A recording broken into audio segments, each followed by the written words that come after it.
আজকে জাকির বন্ধুর রান্না করি আলু দিয়ে, সিম দিয়ে, মাছ দিয়ে, ভাত খাই ডলা দিয়ে।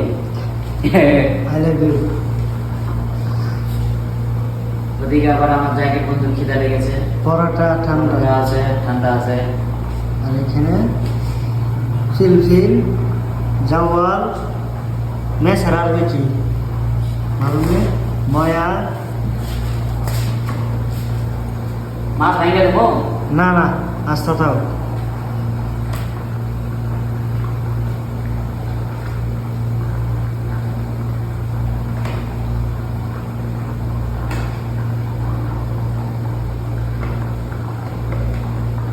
কালকে সকালে কখন উঠবা?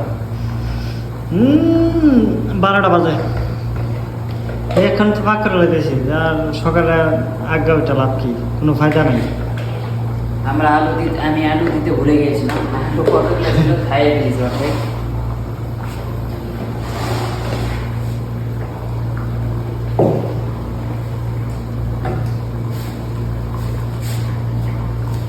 সকালে উঠে আমার রুমে যাবা, যাই হচ্ছে 1 পট চাল আনবা আর ওই ডিম আনবা। ওকে না, ডিম আজকে দিব না কালকে নিবা? না, কালকে। কালকে ডিম নিবা, নিয়ে ডিমটা ভাজবা, ভাজা আমার ওখান থেকে চাল নিয়ে ভাত রান্না করবা। ওরা আমাকে একটু ভাত দিবা, দুপুরে খাবো। আর ডিমটা ভাজবা, ডিম হচ্ছে তোমার বড় কড়াইয়ের দিয়ে এই যে হচ্ছে এমনি ধরে ডিম আগে পেঁয়াজ দিয়ে গুলায় এমনি করবা।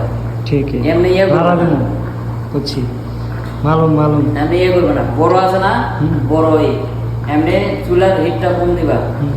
প্রথমে আমার উল্টানো ফিট, হ্যাঁ ওই পিঠ লাগবে না, এমনি দিবা, পাতলা হবে, বড় করলে পাতলা হবে। ওটাই চুলার হিটটা কম দিবা, নিচে সিদ্ধ হতে ভালো হয়ে মাঝখানে কাটবা। তুমি অর্ধেক খাবা, আমি অর্ধেক খাবো। ঠিক